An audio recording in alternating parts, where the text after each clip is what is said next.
This is americasdemocrats.org, the weekly netcast for stand-up Democrats. I'm your host, Jim Cuddy.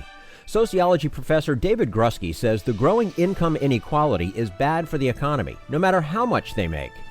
Professor Aaron Schutz tells us about the history of community organizing, how complaining about lack of cable TV can lead to action against rat-infested apartments. And Bill Press talks with Maryland Congressman Chris Van Hollen. Are you tired of Tea Party Republicans and Rush Limbaugh dominating the airwaves? Do you want the facts you won't get on Fox or even on CNN? Then stay tuned. Our sponsor, 21st Century Democrats, works hard to get everyday Democrats involved in returning our party to its roots and to success at the ballot box. Sit back and listen, then stand up and fight. And follow 21st Century Democrats on Facebook for all the latest progressive news. We're glad you can join us. The waste of talent due to income inequality in America harms the overall economy, says Professor David Grusky.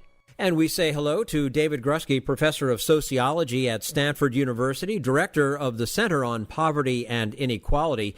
He's also co-author of a new study about integrational mobility in America. He is the co-author along with Victoria Bryant and Michael Weber. The lead author on this was Pablo Mitnick. David Grusky, thank you so much for joining us today on americasdemocrats.org. It's a pleasure to be here. Nice to speak with you. It's obvious that children inherit certain traits from their parents, size, hair color, skin color, etc. But you've done a study that shows that they also inherit economic success. What exactly did you find, and how did you find it? Well, let me step back a bit and say there's a lot of research establishing that the income of children is related to that of their parents.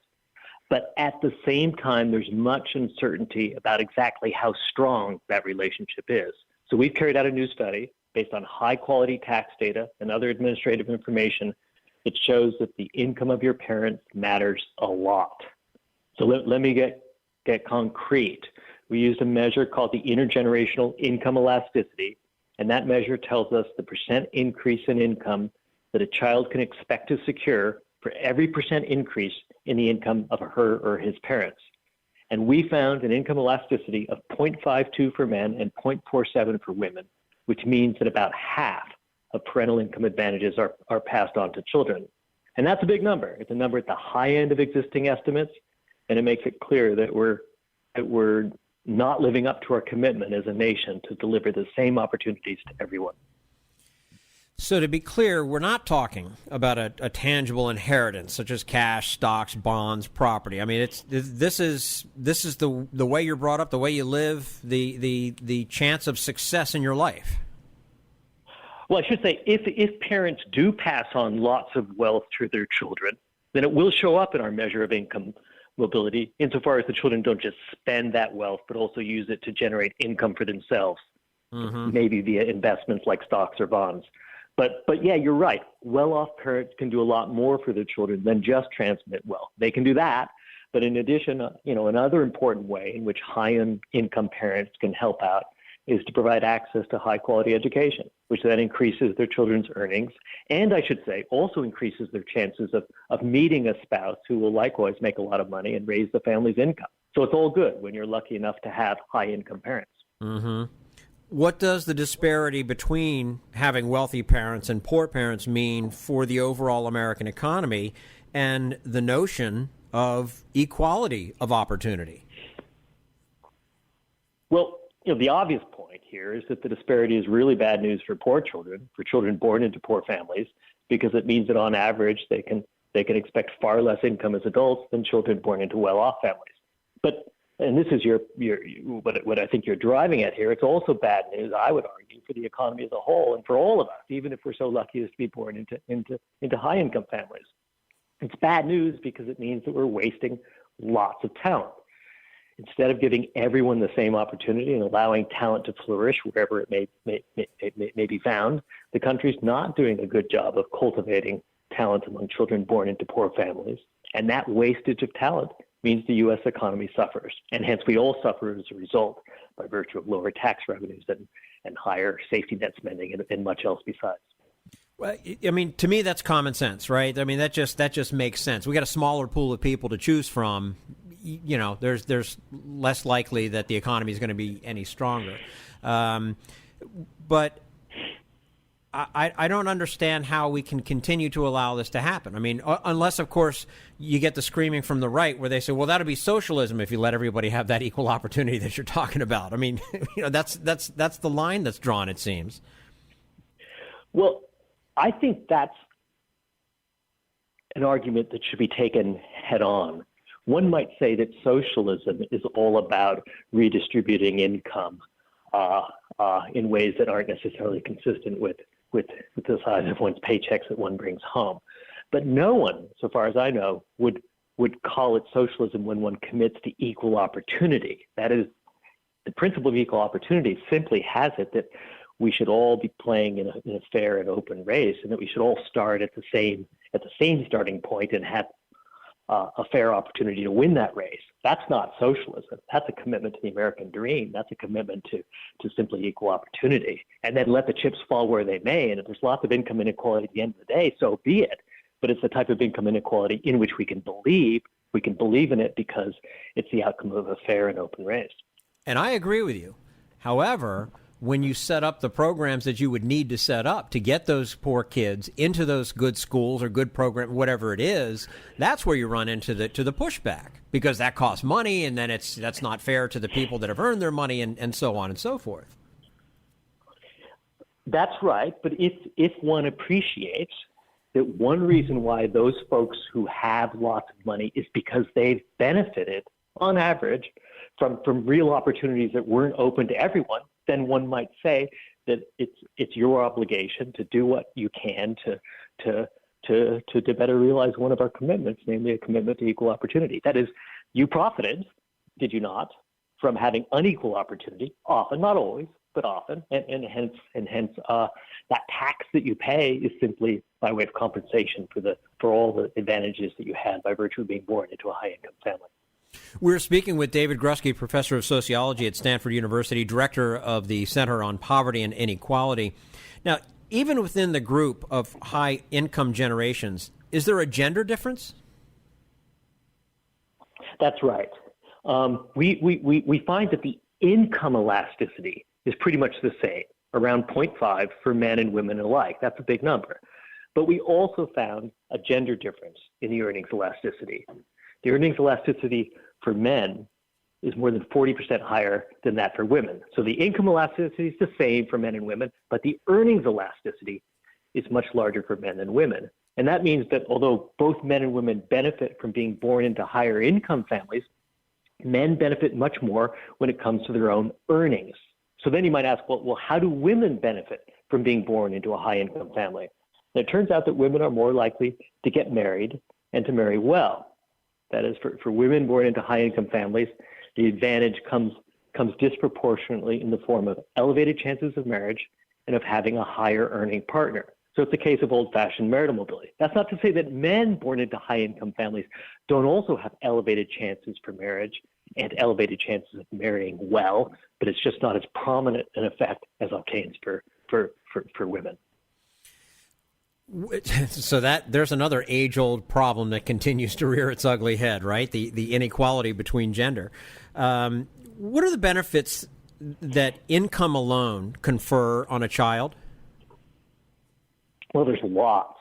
And that's partly why we're seeing an income elasticity that's so high. So if you're born into a high-income family, you're typically going to have high-quality childcare when you're growing up. You're typically going to grow up in a nice neighborhood with lots of amenities. You're typically going to go to a high-quality primary and secondary school. You're typically going to attend a nice elite college that increases your chances of earning a lot and, as we just discussed, also increases your chances of marrying and marrying well. What, if any, policy solutions make sense to narrow the income gap from generation to generation? My view is the results of this research suggest that we're going to need powerful policy interventions rather than narrow incremental reforms to take on all of the extreme inequality that we found. Now, there's lots of institutions that affect mobility: the family, schools, labor markets, the tax system. And so there are many entry points for developing these policy interventions. And the research that we've undertaken doesn't speak to which of these many possible intervention points should be given priority. But it does suggest that however one proceeds, any serious effort to reduce economic persistence is going to require far-reaching, comprehensive reform, more so than I think has usually been appreciated.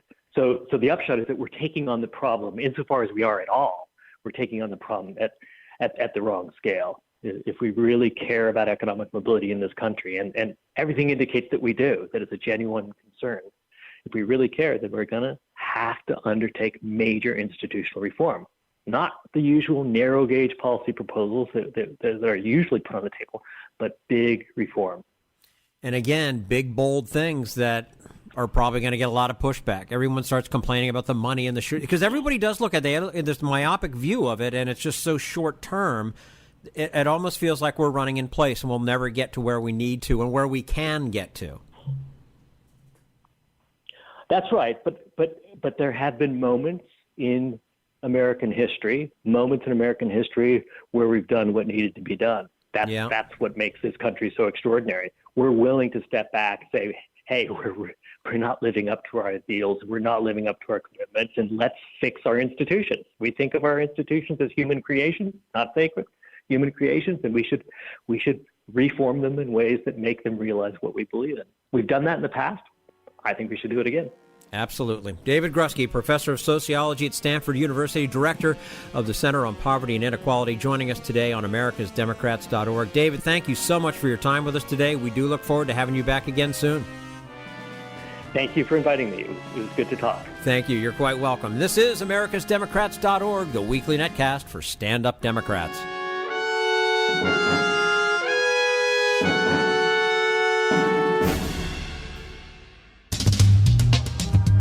We want you to sit back and listen, but we need you to stand up and fight. Do you want to get involved and help get our party back to its roots and to success at the ballot box? You can make your contribution to Democrats for America's Future and help us keep this show going and to elect Democrats who will stand up for democratic principles. Go to americasdemocrats.org and click on Donate at the top of the page. This is americasdemocrats.org, the weekly netcast for stand-up Democrats.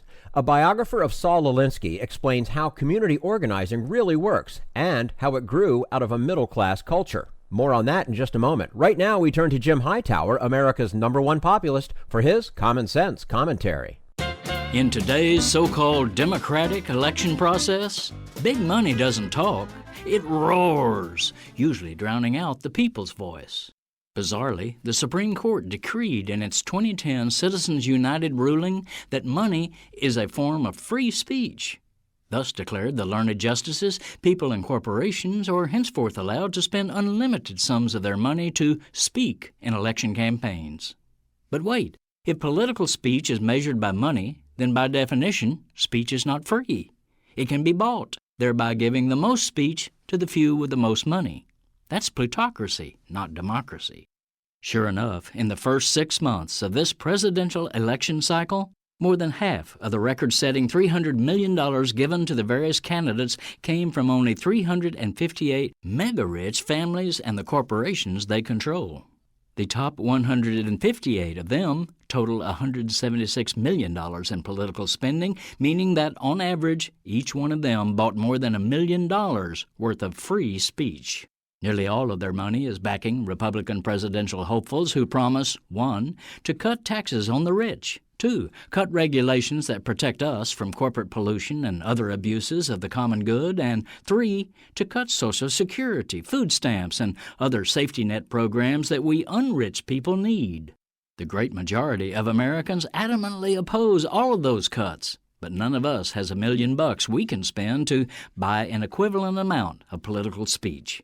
This is Jim Hightower saying it's not just some good public programs that are endangered by the court's ridiculous ruling, but democracy itself. That's why a new poll by Bloomberg Politics found that 78% of the American people, including 80% of Republicans, want to overturn Citizens United.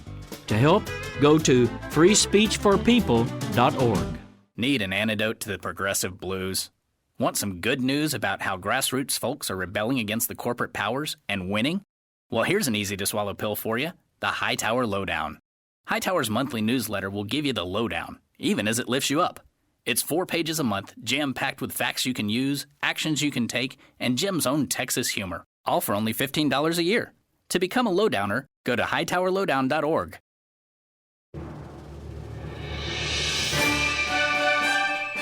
This is americasdemocrats.org, the weekly netcast for stand-up Democrats. Community organizing is a little-known part of the democratic process, and Professor Aaron Schutz says it's an activity aimed at reform, not revolution. And we say hello to Aaron Schutz, professor in the Department of Educational Policy and Community Studies at the University of Wisconsin-Milwaukee. Also the co-editor with Mike Miller of a new book, People Power, the Community Organizing Tradition of Saul Alinsky. Aaron Schutz, thank you so much for joining us today on americasdemocrats.org. Sure, I'm really glad to be here. And we appreciate your time with us as well. We throw the term community organizing around a lot, but is there a definition of it, and does it apply only to progressive social movements? Well, there's a lot of lack of knowledge about what Alinsky, at least, based organizing was. And organizers are not seeking a revolution. They're basically reformists. So the kind of bugbear of the right wing saying, oh, Alinsky, he's this, crazy radical. He was a radical. What he meant was he was a radical Democrat. So organizers generally seek to move communities beyond hopelessness. They try to show them through actual experience that they can, in fact, successfully fight City Hall, as they say. So the core aim of organizing is to build durable democracy in communities focused on building power for social change, using a kind of democratic solidarity and collective action. A key aim of organizers is to develop new leaders who can draw more people into the organization and ensure the organization continues to represent a diversity of community concerns and beliefs. So organizers are really opposed to kind of single charismatic leaders who stick around for a long time. And I could talk more about that if you wanted examples. So creative tactics, the most famous aspect of Alinsky-based organizing, are perhaps the least important part of this approach. In fact, organizers have generally been very critical of social movements as kind of flash-in-the-pan efforts. Over the years, there have been great conflicts between those supporting and criticizing social movements. So, for example, Frances Fox Piven, who has become even more well-known recently, she tends to be very anti-organizing and very pro-social movements. So there's been kind of internal dialogues about this. So I guess that's enough. Fair enough. There's my profound conclusion. You reach deep on that one. Yes. But the book, and it's a collection of articles, it suggests then that the community organizer must be an outsider to the community. Why is that? And wouldn't that person perhaps be seen as an interloper? First, an organizer doesn't need to be an outsider. So, for example, Cesar Chavez was chained by Fred Ross, and Fred Ross was one of Alinsky's key organizers. Well, Chavez obviously was an insider. And this was before he did the United Farm Workers. So he was really acting early on as a pretty standard Alinsky-based organizer.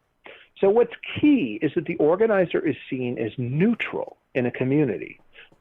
The organizer's job is not to push his or her own issues, but to facilitate the building of power in a community through issues they care about. If an outside organizer goes through a community and talks to 100 key leaders or potential leaders across a range of groups, the organizer is going to end up knowing more about more than any existing community member who really only knows her fairly limited sphere of participation. In fact, a really good example is Martin Luther King. So King was chosen to lead the Montgomery bus boycott in part because he was new to Montgomery.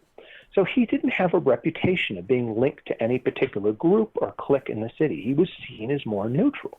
And this pattern of choosing the key local leaders who were relatively new to the area was a pattern across the South during the Civil Rights Movement. And I can actually tell you a kind of funny story about organizers choosing local people's issues versus their own issues, if you're interested. Sure. So I had an organizer in my class one year, and she told me a story about how she organized a housing complex. So she went into the housing complex, and she did all of her one-on-ones and talked to everybody. And this housing complex had all kinds of problems. It had pests, it had bad plumbing, it had terrible heat, on and on and on. And so she went around and talked to people and wanted to organize them. And this was back in the 80s. Can I ask you to guess what she thought what the key issue that the community came up with? Just guess. What do you think it was? I mean, I don't have a clue. I sort of feel kind of dumb here. Right. Well, guess what the issue was? It was cable TV. So please. She saw Really? all these other problems, and what did they want? They wanted cable TV. So, you could be a person and be like, look, you schmucks, you don't want cable TV, you want to get rid of the rats. But that's not what they wanted. So she organized them to get cable TV. Now, actually, she probably just could have gone to the owner with a couple of people and gotten cable TV. But instead, she used this as an opportunity to organize them. She got them together. She got leaders. They had discussions. They came up with a strategy. They went to the owner. And lo and behold, they won cable TV. So then they're celebrating and they've won everything, and suddenly they feel empowered. And the organizer's like, well, hey, maybe we should do something about the plumbing. What do you think? Oh, that's really, really smart, because I sort of assumed you were going to go with something, maybe not quite cable TV, but when you said it, it left me shaking my head. She took a different tact. She built on that to be able to organize for other things. Exactly. So the goal is power, and it's not power to destroy. It's power to be able to have a voice at the tables where decisions are made, to be able to negotiate in good faith with powerful people. And right now, most people don't have that power. Interesting. Again, we're speaking with Aaron Schutz, a professor in the Department of Educational Policy and Community Studies at the University of Wisconsin-Milwaukee, and co-editor with Mike Miller of the book People Power, The Community Organizing Tradition of Saul Alinsky. You can check that book out, as a matter of fact, by going online to organizetrainingcenter.org. Aaron, the history of the movement is one of working with inner city churches. Is the church or any religion a necessary condition for successful community organizing? Well, in People Power, Mike and I show that Alinsky-based organizers actually worked in a wide range of existing and built-from-scratch organizations. So this included block clubs, civic organizations, ethnic organizations, schools, etc. Churches were key in most cases at that time, partly because of how important and powerful religion was at that time. I mean, it's easy to forget how powerful, for example, in Chicago, these Catholic churches were. They had huge congregations. People came together. They felt like they were a part of these churches in a way that I think most people don't feel today.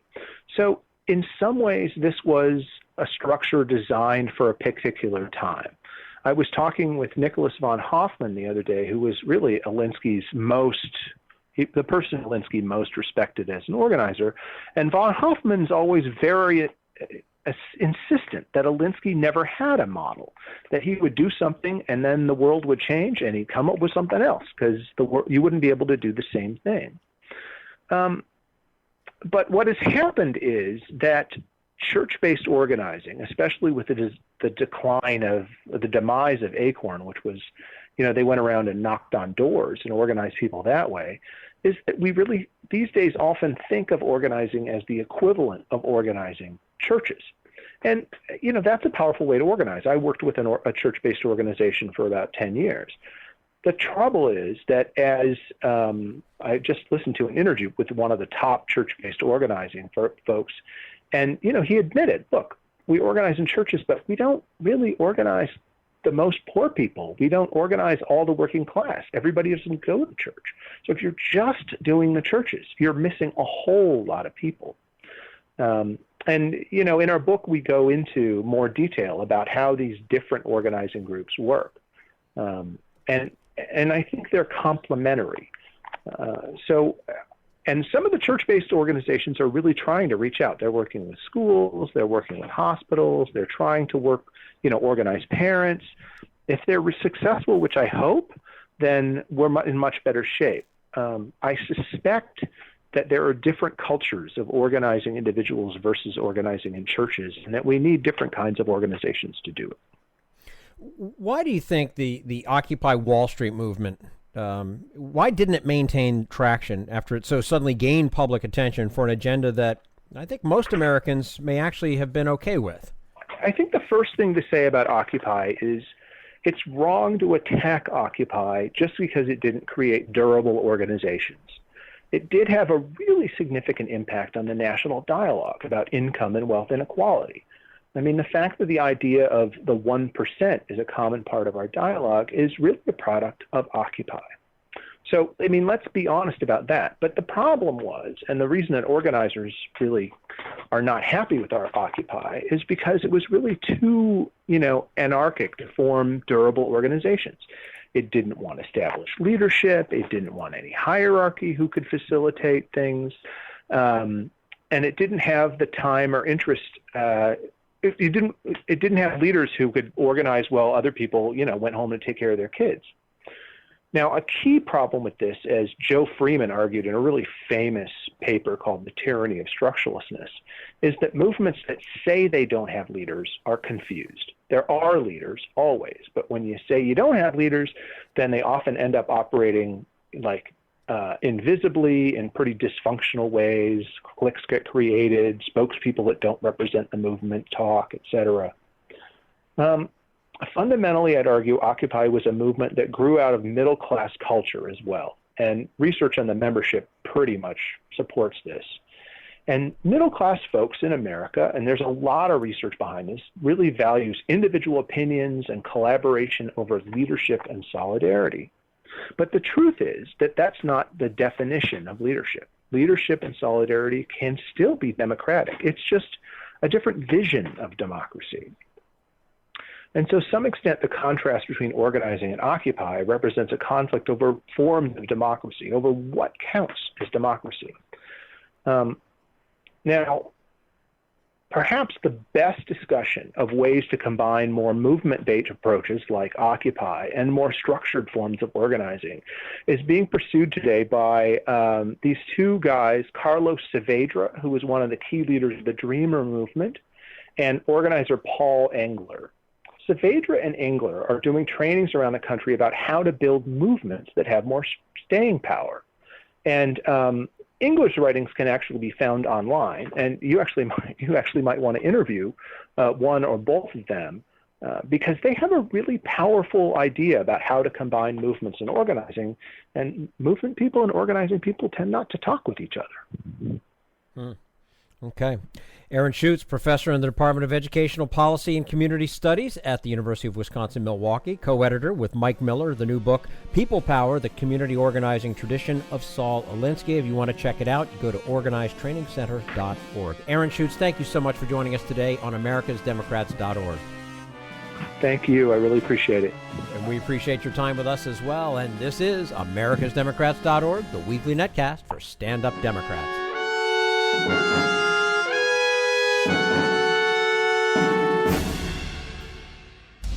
We want you to sit back and listen, but we need you to stand up and fight. Help get our party back to its roots and to success at the ballot box.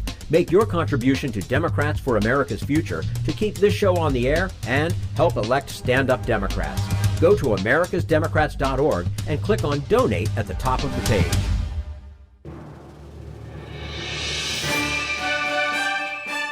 This is americasdemocrats.org, the weekly netcast for stand-up Democrats. And now, Bill Press and his guest, Maryland Congressman Chris Van Hollen. Joining us on our newsline, a good friend, member of the Democratic leadership in the House of Representatives, Congressman Chris Van Hollen from Maryland's 8th Congressional District, and a candidate now for U.S. Senator from Maryland. Hey, Congressman, good morning. Good to have you with us. Bill, always good to be with you.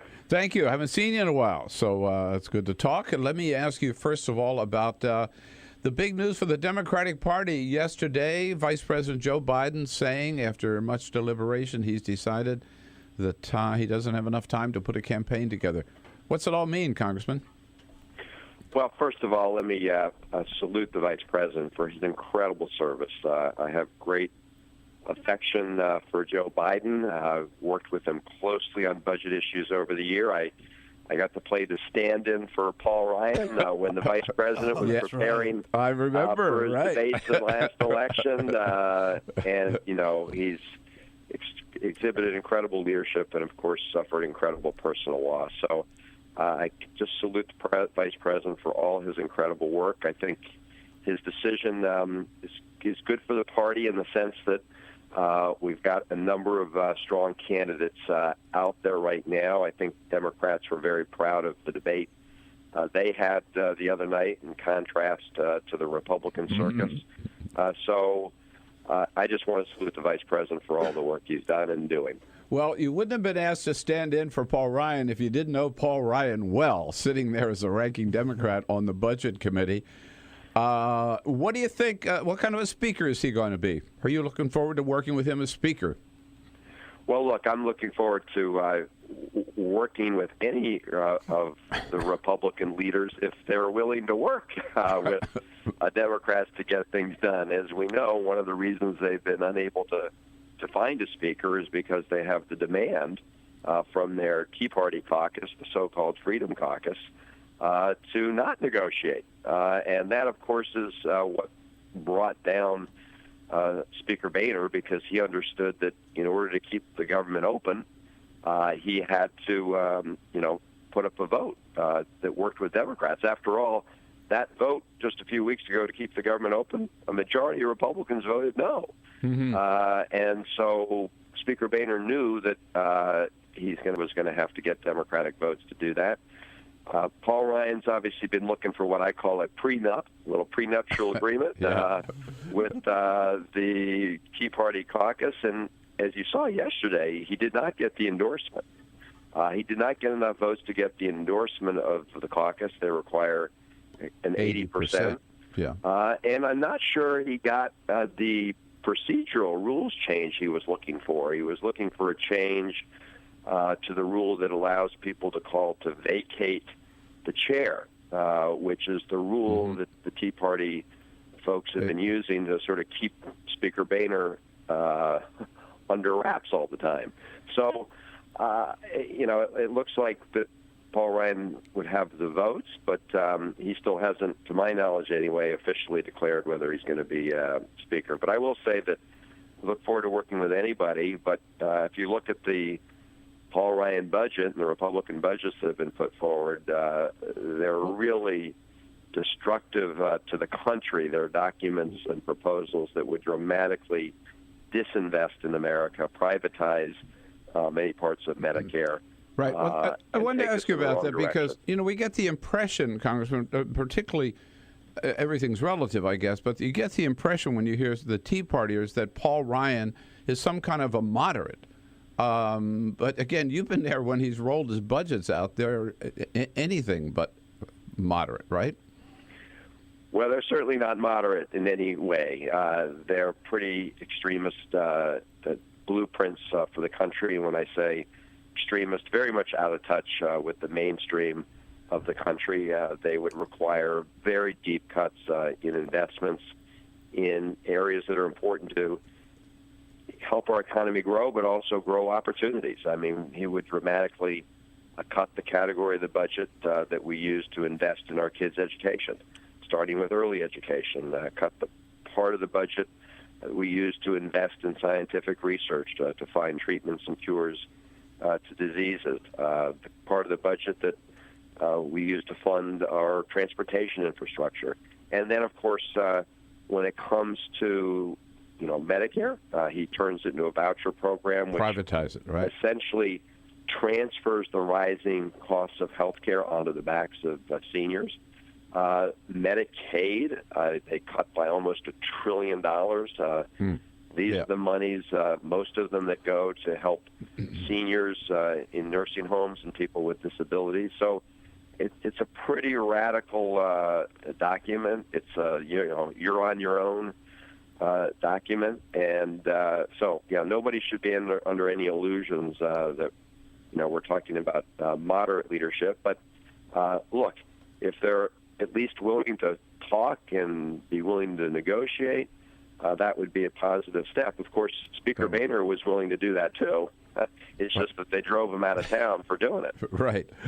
Now, Congressman, this hearing today on the Select Committee on Benghazi, I guess before we talk about what we might expect out of this hearing today, why do we need a Select Committee on Benghazi in the first place? Well, of course we didn't.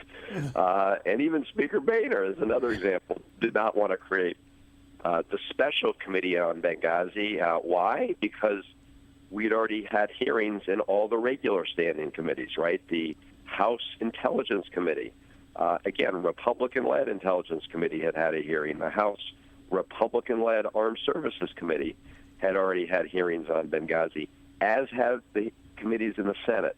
And not one of them found any kind of wrongdoing in the awful tragedy of Benghazi that resulted in the loss of 4 Americans' lives.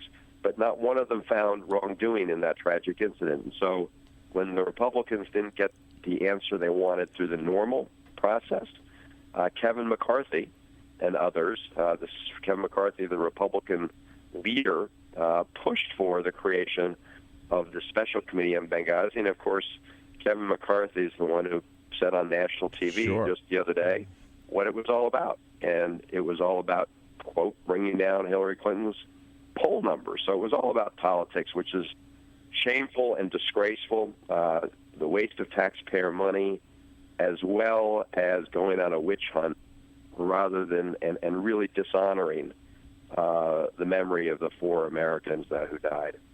Is there any way, do you think, today, looking forward to today, what we can expect that Republicans will be able to contain themselves in terms of their questioning? They always seem to just can't resist going over the top.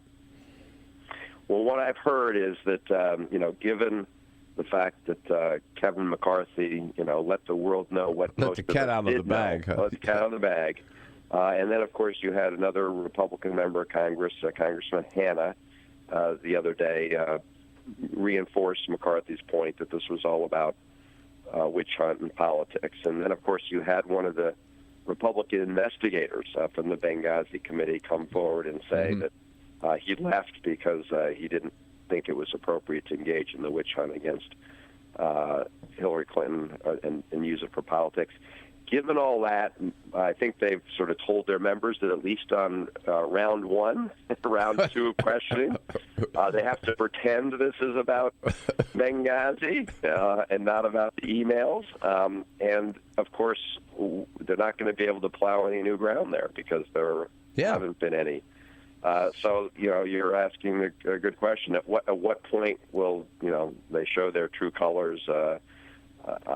I just don't know, but I do believe that this is going to be a clear example for the American people of a waste of taxpayer dollars, and as I said, a sort of a tragic abuse of power in the House of Representatives. And I wanted to ask you that so clearly we see what they're doing. They formed this committee to try to derail Hillary Clinton, destroy her candidacy before she even becomes a nominee of the party, and using taxpayer dollars to do that, $4.5 million over the last 18 months. There's nothing we can do about that. I mean, they can just turn Congress into part of a political, anti-Hillary campaign. Is what they've done, and nothing we can do about it. Well, that's what they've done. I mean, what the American people are the ones who can do something about it by, making it clear on Election Day that they don't want their taxpayer dollars thrown away in this kind of political kangaroo court. So that is really the ultimate sanction is for people at the ballot box to say to Republicans enough is enough. And if you couple that with some of the legislation we're seeing just this week. So, for example, yesterday, while we've got this looming issue of having to make sure we pay our national debts and don't go into default and melt down the economy, the Republicans actually passed a bill that said, okay, well, we'll just pay some of our bills, just some of the bills that are due and owing. You know, the full faith and credit of the United States, we're really just a half faith yeah, right. in credit of the United States.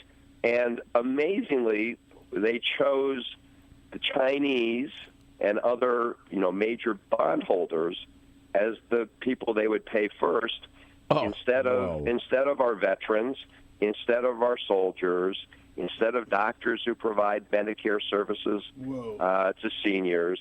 It's the Pay China First legislation. Whoa. Good Lord. Yeah. And if that wasn't bad enough, looks like tomorrow they will vote to repeal for the 61st time the Affordable Care Act, which, of course, is now providing affordable care to 18 million Americans who didn't have it already, and that's according to the nonpartisan Congressional Budget Office.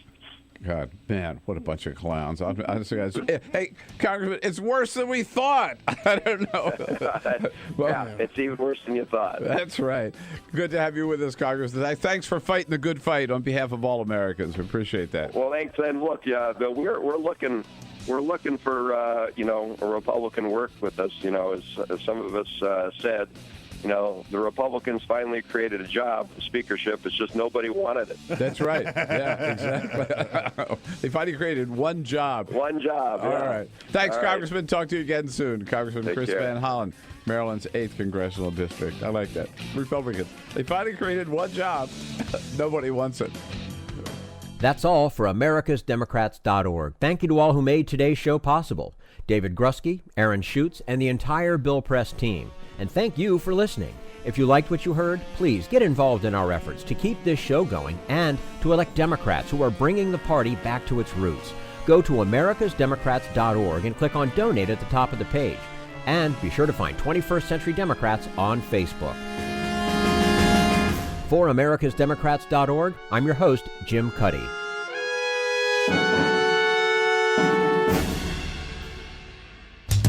We want you to sit back and listen, but we need you to stand up and fight. Join us, support the show, and help elect Democrats who will stand up for democratic principles with your contribution today. Go to americasdemocrats.org and click on Donate.